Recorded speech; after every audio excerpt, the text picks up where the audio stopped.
Hello and welcome. This is another open process problem.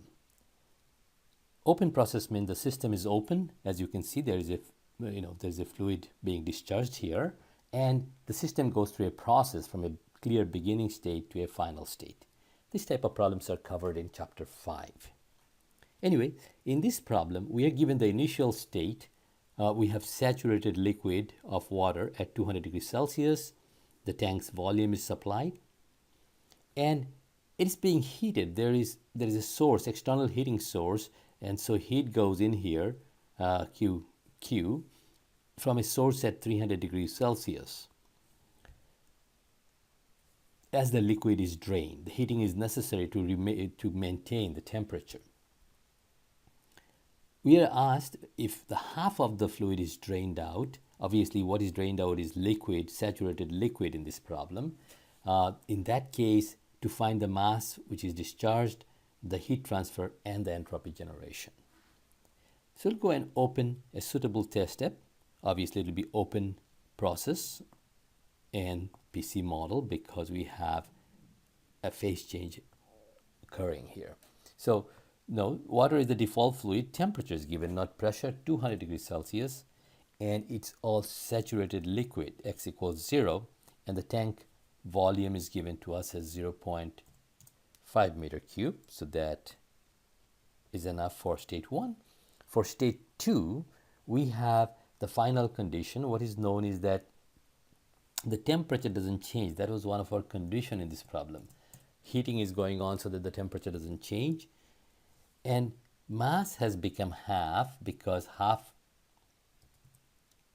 the tank has been drained, half the mass in the tank has been drained, and of course the volume of the tank doesn't change. So that provides volume, and mass provides specific volume, and temperature is known, so the state can be completely calculated.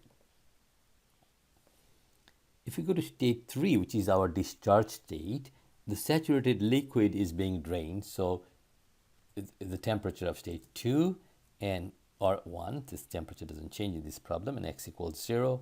So that's the state of our fluid exiting from the tank. So let's go and set up the process.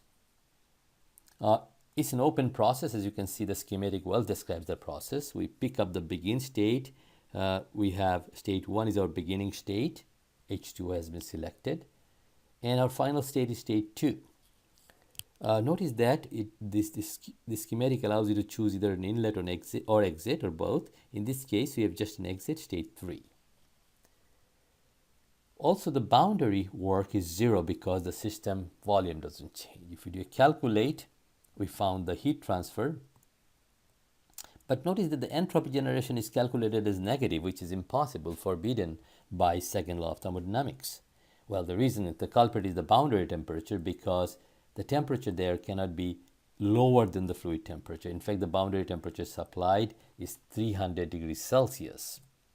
Now it makes it a practical problem because that boundary temperature allows this heat to enter the system, keeping the system warm. So now, if I recalculate the process, okay, I had to do a super calculate to get the entropy generation correct, which is positive.